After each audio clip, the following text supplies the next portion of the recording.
Hey folks, we're back. I'm your host BKP and we're at Sycamore Crossing, and it's now time for Ask the Doc with Dr. William Whaley. We want to thank Georgia Cancer Research Center for affiliated with Northside Hospital for this segment. Dr. Whaley, how are you today? I'm great. I know you were looking for your glasses, you know. Yeah, I know you found. My wife is always looking for her glasses, and they're in her hair, so I'll let you have your glasses back.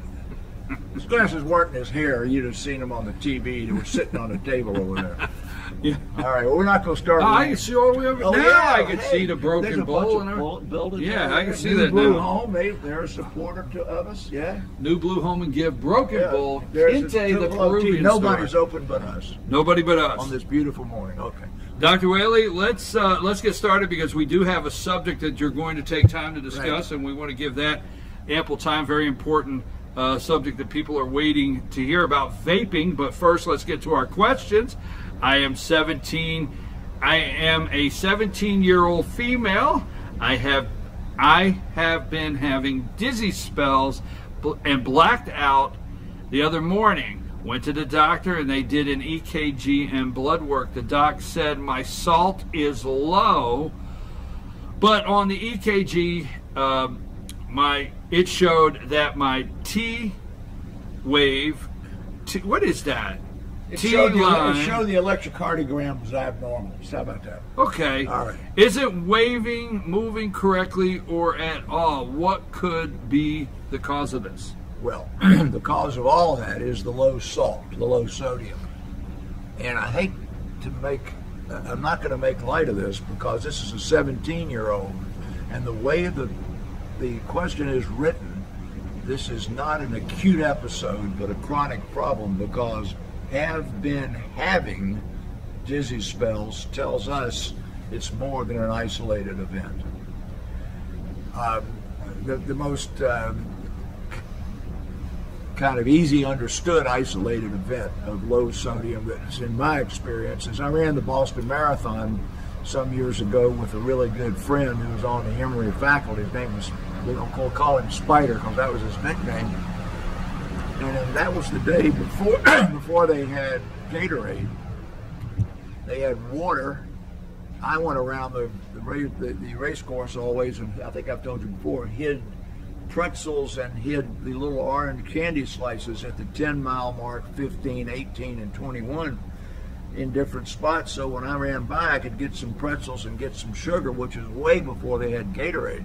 Anyway, Spider Lathan was standing in the line at the Boston airport to get back on the airplane and fell out with a grand mal seizure and was admitted to Harvard's Mass General Hospital and had a very low sodium because he had run the Boston Marathon and had replaced it only with water. So in our community up here, in the hot summertime, we do see from time to time people who fainted, who had a dizzy spell, end up in the emergency room. Their sodium's low, and it's purely related to just too much water in a short period of time, replacing sweat and not enough electrolytes. We were not going to make that the diagnosis here because this is repeated episodes. The kidney, put up that chart that looks like this one, please. The kidney is capable of holding on to salt so tightly that it really puts out pure water from the urine, and you can put out as much as 10 liters a day of urine that is almost as pure as distilled water. It holds on to every bit of electrolyte. So this chart shows you what you find if you measure I'll just say the salt content or the osmolality of the serum and in the urine, and the people who the things that could dilute the sodium is if you have a real high blood sugar and you got diabetes, the sodium's low because there's so much sugar in there. Or if you've just got a CAT scan yesterday and you got an IV of dye, there's dye in there. But we're going to assume this patient has none of that. Put that next big thing on there. Now, we're not going to spend all day on this, but this is, if you look at that chart, is that confusing? I don't expect anybody to be able to read it, but if you'll take a real good look at that chart, you start at the top by saying that your serum sodium is low, and that every one of those is a branch point in logic of how you got serum sodium low. So I'm going to start with sort of the funny things. People who drink a whole lot of beer and eat a bunch of carbs. So that sounds like donuts and beer drops your sodium because the alcohol stops your ability to retain the salt. There are chronic diseases, heart failure and kidney disease. Well, a 17-year-old wouldn't be one of those. We're going to make the assumption that this is not due to diuretics or high blood pressure medication. Again, this is a 17-year-old. So then you get back into the next big category, and that's psychosis. Once again, psychiatric disease, drinking tons of water because they think it's healthy, and then they drink so much just plain water that they flush their kidneys and they get low in sodium. So I would say that the fact that it has occurred with multiple dizzy spells, that it's low enough to have gotten to the emergency room, the sodium was low, that makes the electrocardiogram bad, that this is serious enough to be in the hands of Dr. Tidman or anybody else, and they're going to start at the top of that list right there and work their way through it. What happens when you go to the emergency room and they give you a prescription for salt tablets and they tell you to eat more salt is they're really just treating the symptom and not the cause. And I want to make this real clear to everybody. When you have fever, you can take ibuprofen or Tylenol and you reduce the fever. But that doesn't tell you why you had the fever. You've got to know why you had the fever. Was this flu? You got pneumonia? You got a urinary tract infection? So what we know here is that the sodium was low, and it looks like they gave her Tylenol for the temperature. It's important to go find out why it was low, document it was low, and that requires very careful medical attention and not some homeopathic place. Man, did I confuse you? All right, it was not a joke, that question, okay? Again, we want to thank Georgia Cancer Research Center affiliated with Northside Hospital for this segment. Our second question today: I am a 32-year-old male. I frequently get up to use the restroom throughout the night. After mentioning that to a friend, they said they heard that might mean I have prostate issues or cancer. Is there truth to that, and should I be concerned? All right, show that little one that just starts with the low volume, the little short thing there. The mechanism for having urinations at night, if you stop and think again about mechanism, is that you have a tiny bladder. Now, there are lots of people whose bladder capacity is not terribly good, and they may have frequent urination related to the size of their bladder. That is a diagnosis that would be made by going to see the doctor or urologist, drinking a bunch of fluids, having the urge to urinate, and then getting an ultrasound that just says how big is my bladder before I need to urinate. Is it tiny or is it normal in size? The second most common cause is that there is a real increase in the volume of nighttime urination. And I'm going to go into that again in a few minutes. And then the third most common is a sleep disturbance. The least common is prostate obstruction, and none of this is related in any way to prostate cancer. So, unfortunately, this occurs in about 45 to 50% of people, and it is no more common in men than it is in women. It's just as common in women as it is in men, and that sort of rules out the prostate as being the cause. So in older people, and I hate to say the older people are in our age group and even in your age group, nocturnal polyuria, which doesn't happen in the daytime, is the largest cause. Now, can you show that chart? There's a big old long chart there that she's going to show. And that chart, if you take that chart and you actually do that on your own, make up your own chart on the left-hand side, is a 24-hour day where you write down all the fluid that you eat, you drink, and the time that you do so. And on the right-hand side, you just get yourself a measuring cup that measures in ounces, and every time you urinate for 24 hours, you measure the amount of urine and then just pour it out and wait till the next one.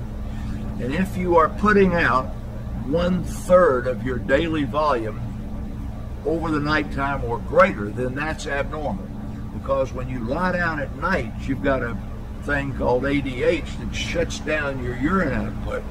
And the putting out of a greater amount of urine after you go to sleep is this nocturnal polyuria.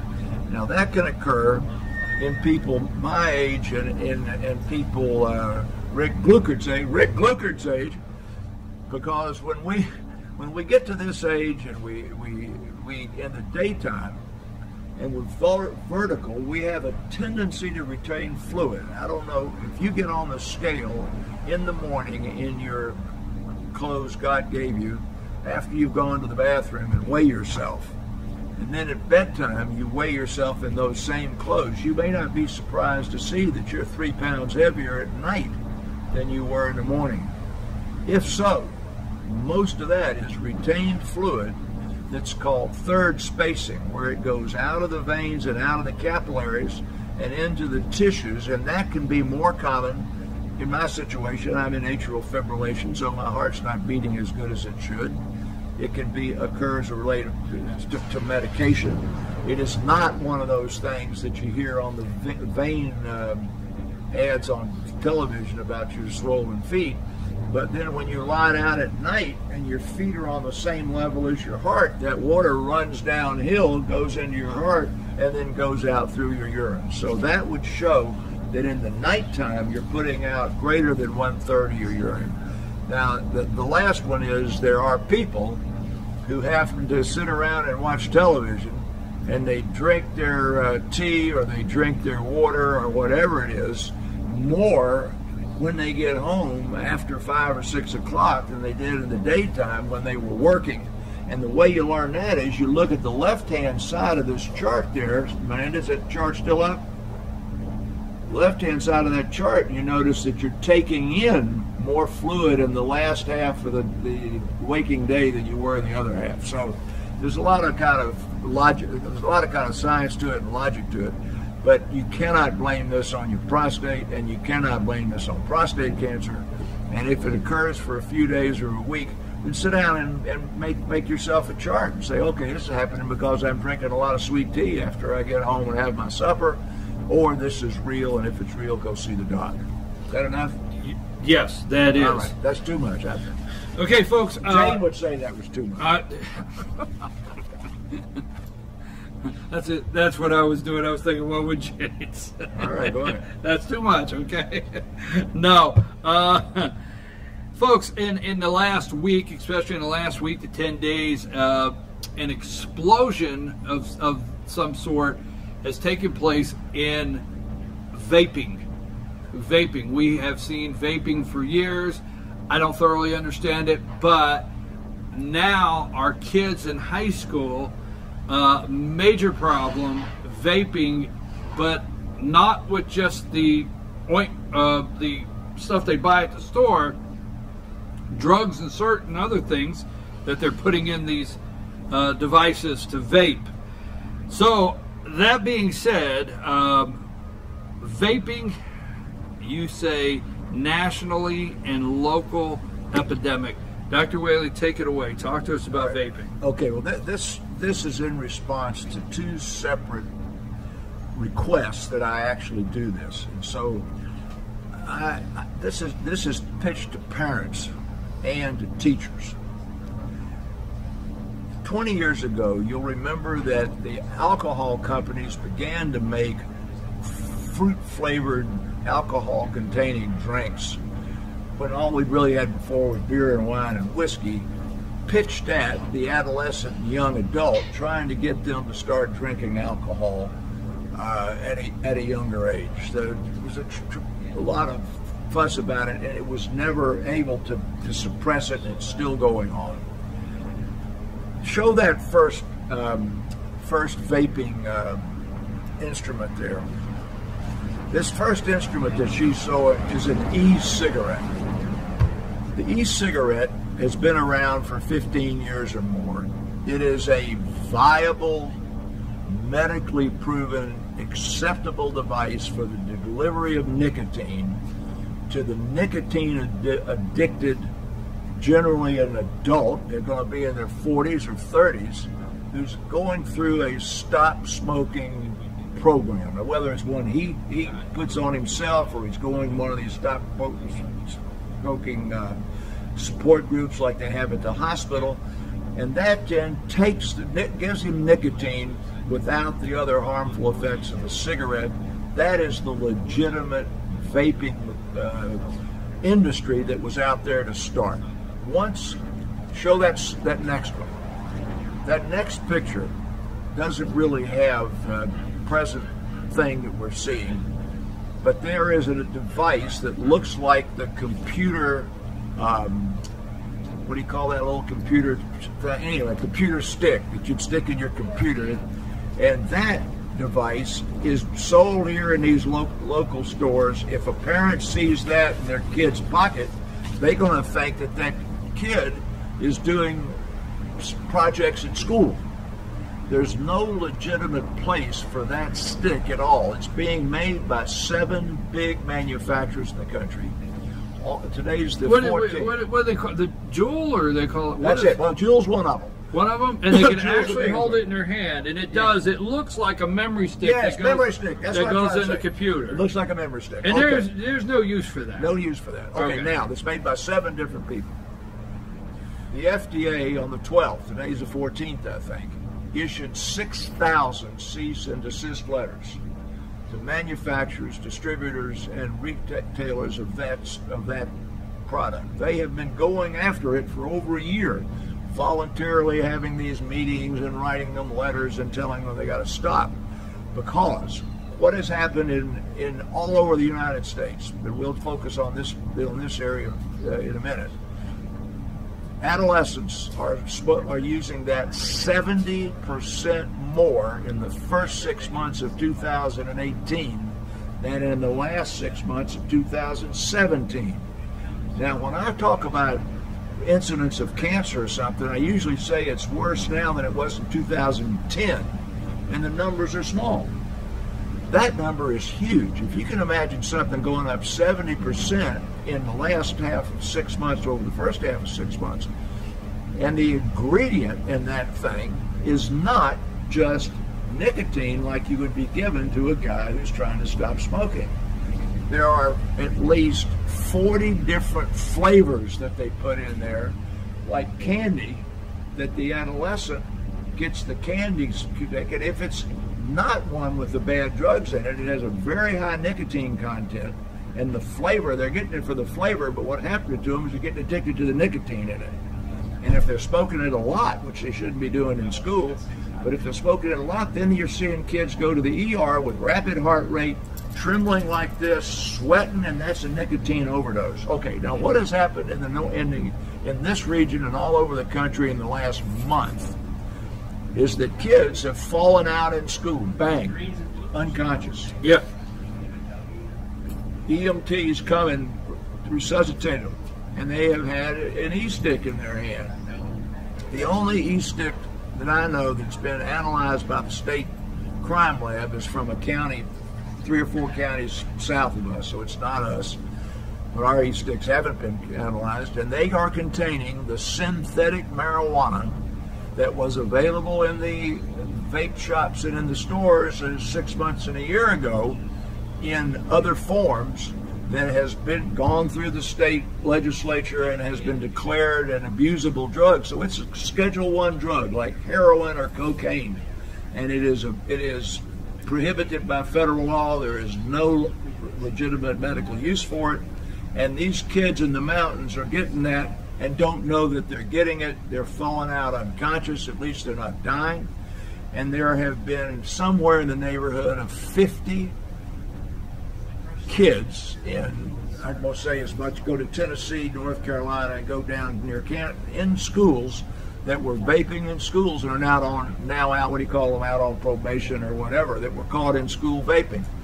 So, parent, if you see your kid with a vape machine, you not just take it away from them, but you got to sit down and have a talk. That vaping machine is like cigarette smoking was 20 years ago, when they said a kid that smokes at 16 or 17 is going to smoke marijuana 10 times more likely than if he never picks up a cigarette. So the same thing is now true of this vape machine. That vape machine is there for your kid for one purpose, and that's to get them hooked on nicotine. Once they're hooked on nicotine and they're used to sucking that thing, the next step is marijuana.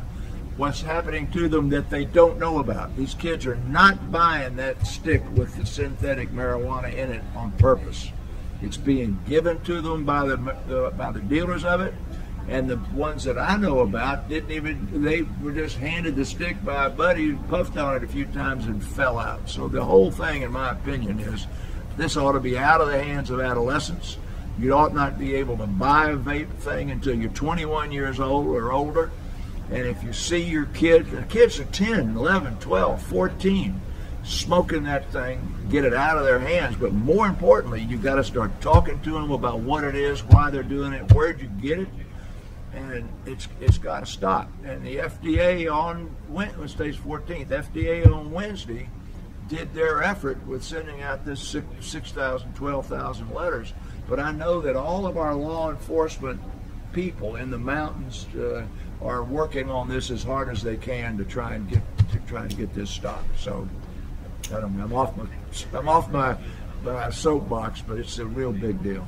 Folks, today at 2 o'clock at the Gilmer County High School, the Appalachian Judicial District Attorney, Circuit District Attorney B. Allison Sosby, and law enforcement will be doing a public presentation to the student body there. We will be sending somebody down to video it so we can put it online for you to watch. I didn't know that. Yeah. Well, see, I was on time. That's why I told you when you sent me that message. I said thank you. It's all fitting. I got you on the Zika 2 weeks before anybody in the country had heard of Zika. Right here, you got Zika 2 weeks early. Thank you. All right. Thank you very much, Dr. William Whaley. Thank you for helping find my glasses and all the others that participate over the days when I lose them. But we want to thank Dr. William Whaley and especially Georgia Cancer Research Center, affiliated with Northside Hospital, for this segment. If you have a question for the doctor, send it to info, I-N-F-O, info at fetchyournews.com. Put in the subject line, ask the doc, and we'll get it on the show, or he'll at least send you back an answer if we can't get to it. So make sure you send it in, okay? Yeah, or like this one, you can call the office and tell them. Absolutely. This one came from calling the office. I'm your host, BKP. The All-Star Political Panel is ready. They've been over here rehearsing because they can't figure out if they can find anything to talk about, but we're going to see if they have something right after these messages.